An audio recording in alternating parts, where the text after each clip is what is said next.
Perhatian, cerita ini sebagian adalah kisah nyata. Jika ada kesamaan nama tokoh, tempat kejadian, ataupun cerita, itu adalah kebetulan semata dan tidak ada unsur kesengajaan. Selepas berkunjung dari sang sepuh, kondisi keluarga Pak Adi kian membaik. Satu persatu mulai sehat dan mulai bisa beraktivitas seperti normal kembali. Meski kondisi kesehatan keluarga membaik, Pak Adi dan Bu Yuni tetap memutuskan untuk tidak berjualan. Mereka berdua ingin meyakinkan diri untuk memastikan langkah terbaik untuk kedepannya. Tapi pada akhirnya, mengingat keselamatan keluarga yang menjadi pertaruhan, Pak Adi dan Bu Yuni memilih untuk berhenti berjualan. Setidaknya mereka tidak akan berjualan di lahan milik tetangganya lagi. Mereka akan pindah lokasi jualan. Pak Adi dan Bu Yuni merasa itu adalah keputusan yang bijak. Toh, ini untuk keselamatan keluarga. Meski mereka juga merasa heran, kenapa tetangganya sampai tega melakukan itu. Padahal tetangganya sendiri yang menawarkan. Lebih jauh lagi, Pak Adi dan Bu Yuni juga selalu membayar uang sewa lahan setiap bulannya. Yang bahkan sang tetangga menolaknya di awal-awal. Jikalaupun sang tetangga ingin berjualan, padahal ia hanya perlu berterus terang saja. Pak Adi dan Bu Yuni juga merasa tidak keberatan jika memang harus angkat kaki dari sana. Pak Adi dan Bu Yuni adalah orang baik.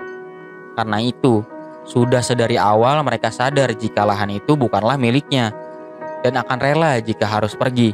Keduanya hanya menyayangkan hal itu. Tapi ya sudah, kenyataan sudah berjalan demikian. Tak ada lagi hal yang perlu disesali. Dibandingkan menyesalinya, alangkah lebih bijaknya jika menggunakan waktu yang ada untuk menata hal baru. Itulah hal yang Pak Adi dan Bu Yuni pikirkan saat ini. Dan setelah meyakinkan diri, akhirnya mereka memutuskan untuk kembali berjualan di depan rumah mereka saja. Pak Adi dan Bu Yuni menjual gerobak mereka, lalu menggantinya dengan sebuah etalase besar. Lalu mereka juga memesan sebuah meja berukuran besar sebagai dudukan etalase itu nantinya. Kemudian mereka membeli sebuah kursi plastik dan juga sebuah balai berukuran sedang. Lantas, kenapa mereka merombak begitu banyak hal? Bu Yuni ingin mengubah konsep wirausahanya.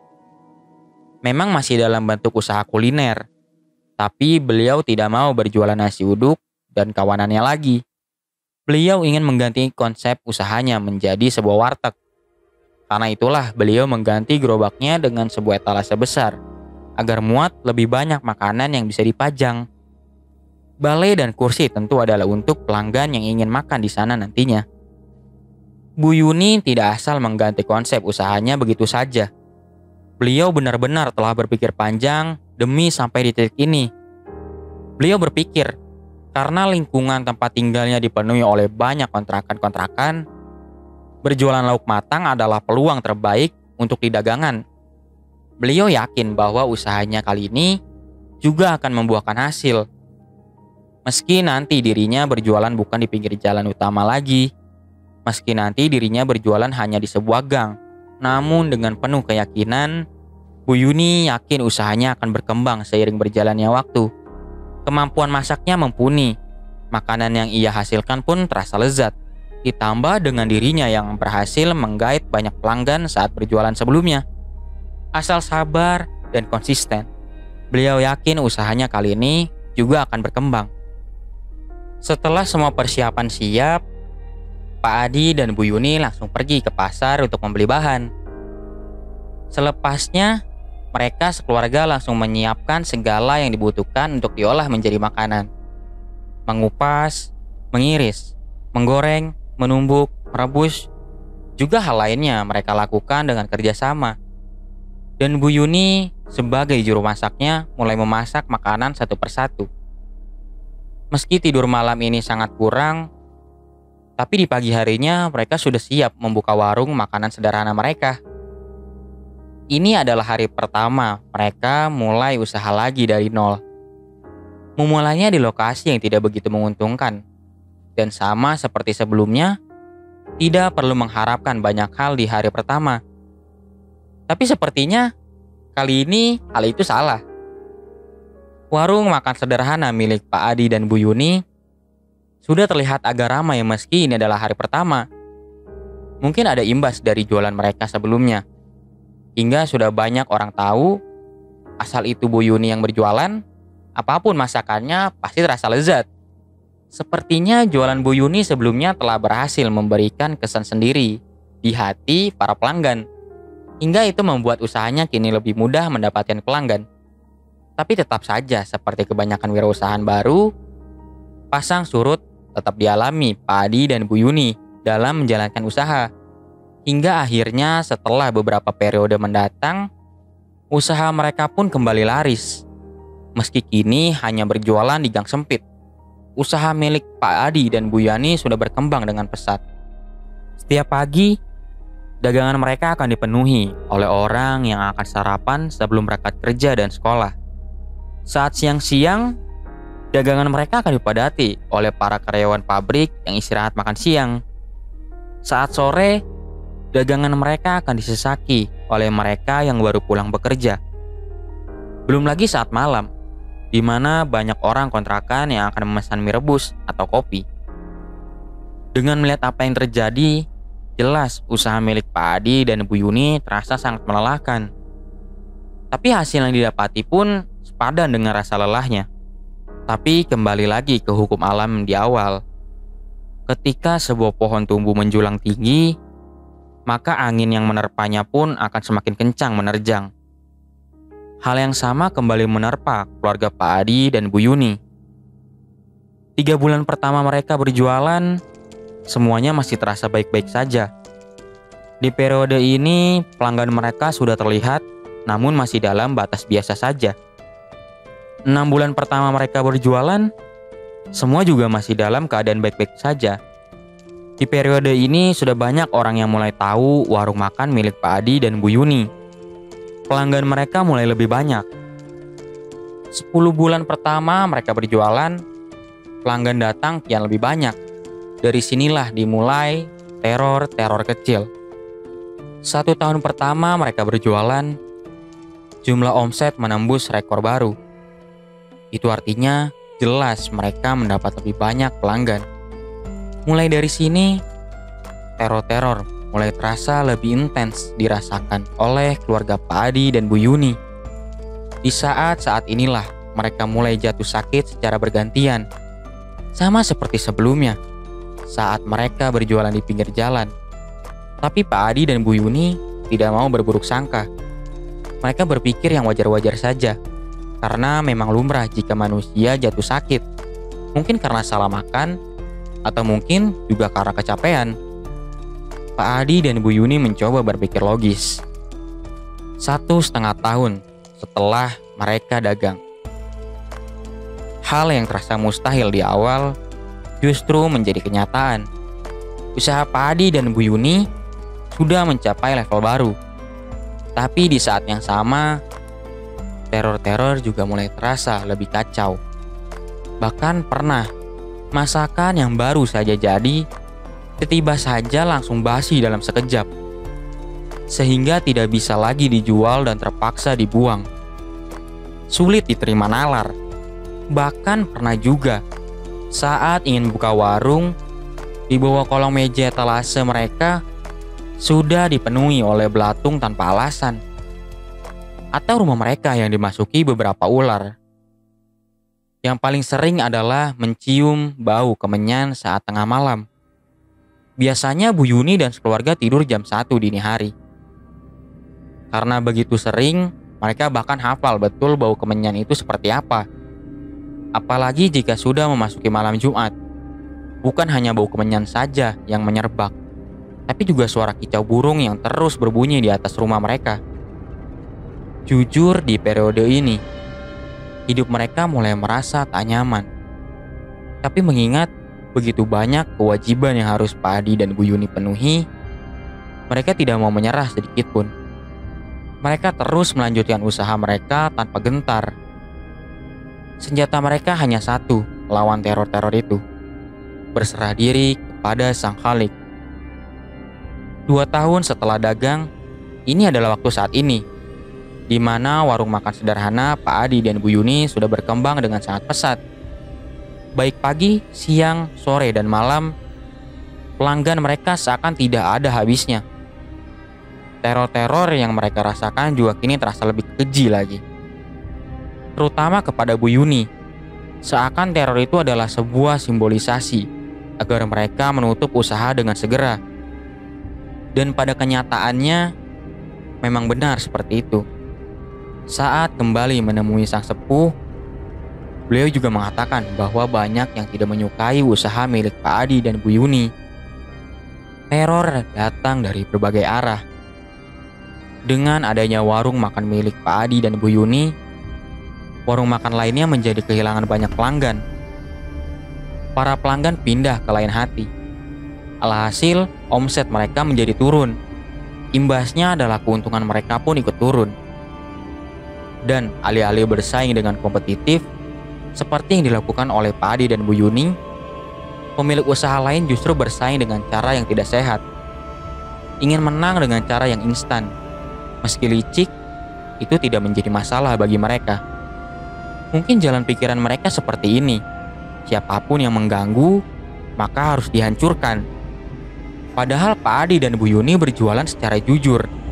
Mereka kompetitif dengan cara membuat kualitas rasa masakan mereka jauh lebih enak dibanding yang lain. Alih-alih melakukan hal yang serupa, yaitu mengecek rasa masakan kompetitor, lalu memperbaiki rasa masakan buatan sendiri, para kompetitor justru ingin mengambil jalan pintas, yaitu dengan menghancurkan usaha milik Pak Adi dan Bu Yuni. Kurang lebih begitulah berita yang bisa mereka dapatkan ketika mendatangi sang sepuh kali ini.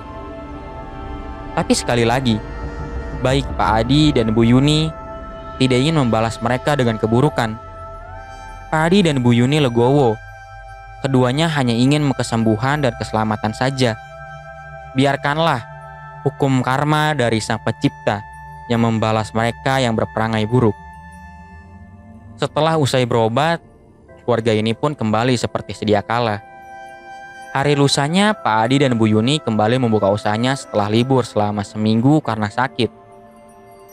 Baru dapat sehari jualan, keesokan harinya teror sudah kembali datang. Kini lidah Bu Yuni tidak bisa merasakan apapun. Apapun yang masuk ke dalam mulutnya terasa sangat hambar. Bahkan saat ia mencicipi garam, Bu Yuni tidak bisa merasakan rasa asin sama sekali. Beliau pun mencoba menelepon sang sepuh. Dari sana, Bu Yuni disuruh untuk memakan cabai rawit sampai lidahnya terasa pedas. Pada awalnya Bu Yuni merasa tidak percaya. Apa benar ini adalah cara menyembuhkannya? Tapi tanpa banyak protes, beliau pun menuruti saran dari sang sepuh.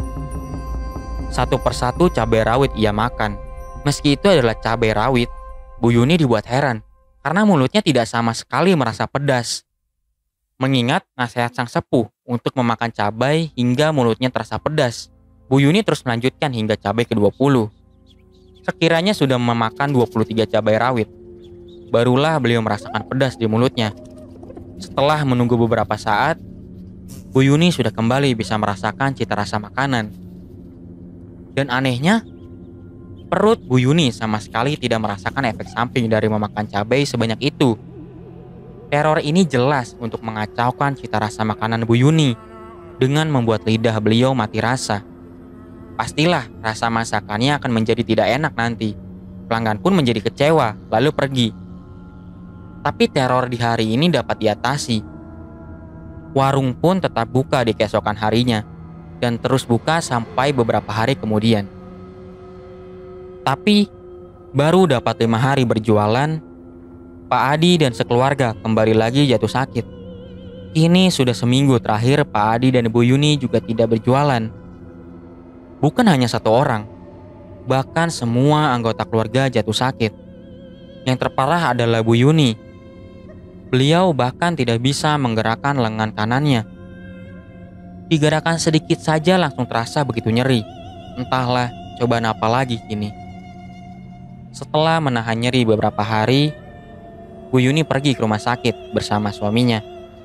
Tapi seperti biasa, sang dokter mengatakan bahwa Bu Yuni dalam keadaan sehat walafiat tidak ada hal ganjil di dalam tubuhnya.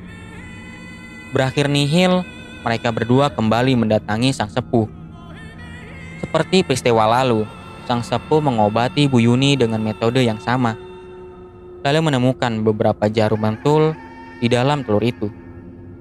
Dan dengan keteguhan hati yang sama, Pak Adi dan Bu Yuni tidak ingin membalas keburukan ini dengan keburukan lain. Mereka ikhlas. Biarkan hukum karma yang membalas mereka-mereka yang jahat nantinya. Tapi di pertemuan kali ini, sang sepuh memperingatkan tentang sebuah kejadian besar yang akan datang menimpa keluarga Pak Adi. Dengan raut wajah yang serius, sang sepuh pun berkata, 3 hari lagi, rumahmu akan ramai. Ucap sang sepuh memperingatkan. Saat bertanya lebih jauh, sang sepuh tidak bisa menjabarkan perihal apa yang akan terjadi. Beliau hanya bisa melihat dalam mata batinnya bahwa 3 hari lagi, sebuah kejadian besar akan menyelimuti keluarga Pak Adi. Karena itu, sang sepuh hanya bisa memperingatkan agar mereka hati-hati. Lalu Pak Adi dan Bu Yuni kembali pulang. Masih di hari yang sama, kini sudah menjelang maghrib. Mereka sekeluarga berkumpul di dalam rumah. Hanya anak kedua mereka saja yang seorang diri berada di dalam kamar. Pak Adi dan keluarganya yang berkumpul pun tak melakukan pembicaraan khusus atau semacamnya. Kalaupun ada, itu Bu Yuni. Itu pun beliau hanya meminta kepada keluarganya untuk lebih banyak berdoa saat ini, lebih mendekatkan diri lagi kepada Sang Pencipta. Lalu tak lama berselang, azan maghrib pun berkumandang. Allahu Akbar, Allahu Akbar.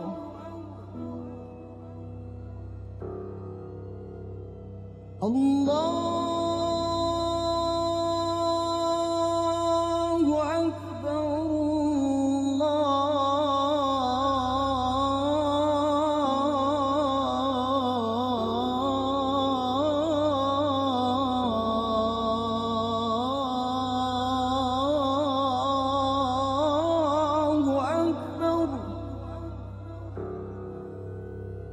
Beberapa saat setelah azan berkumandang, anak kedua mereka yang berada sendirian di dalam kamar pun tiba saja mulai berteriak histeris.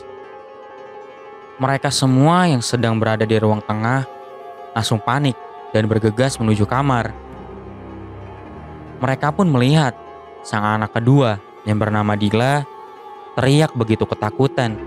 Di sela-sela momen itu, Dila juga bilang ada sosok hitam besar berbulu dan bertaring di pojok kamarnya. Sosok seram itu sedang menatapnya dengan mata merah menyala. Tapi nyatanya, selain Dila, tak ada seorang pun yang bisa melihat sosok menyeramkan itu. Hanya Dila seorang yang bisa melihatnya.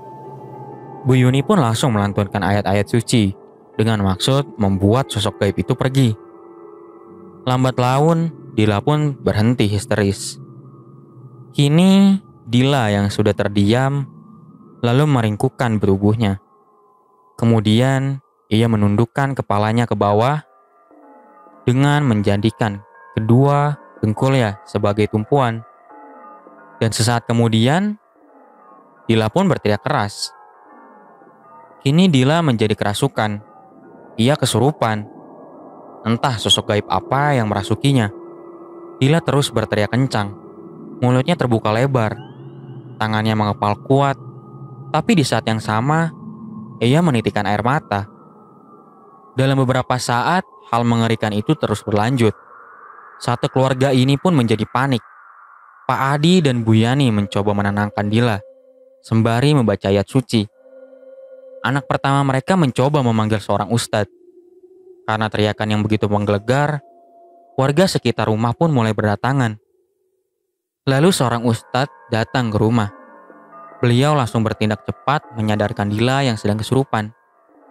Beliau membaca ayat-ayat suci sembari menempelkan telapak tangan kanannya ke dahi Dila. Lambat laun, Dila pun kembali sadar. Ia diberi minum perlahan, lalu dibaringkan di atas kasurnya.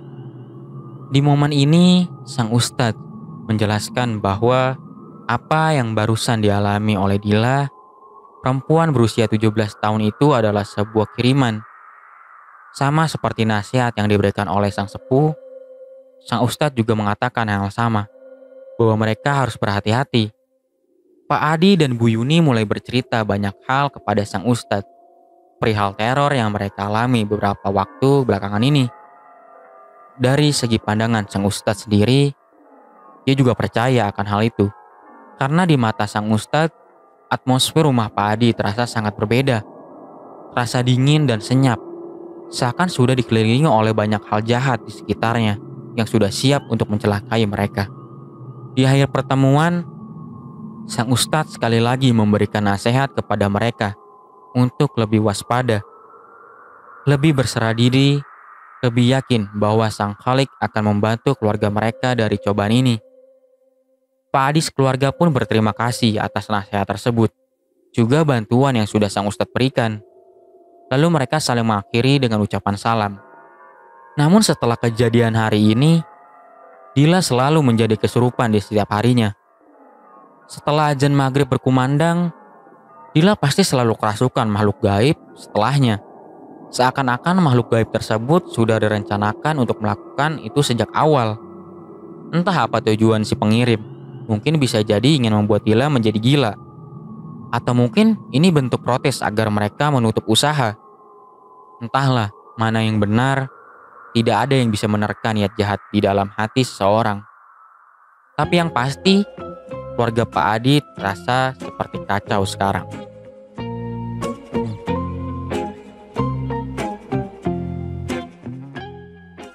Saksikan kelanjutannya di part 3.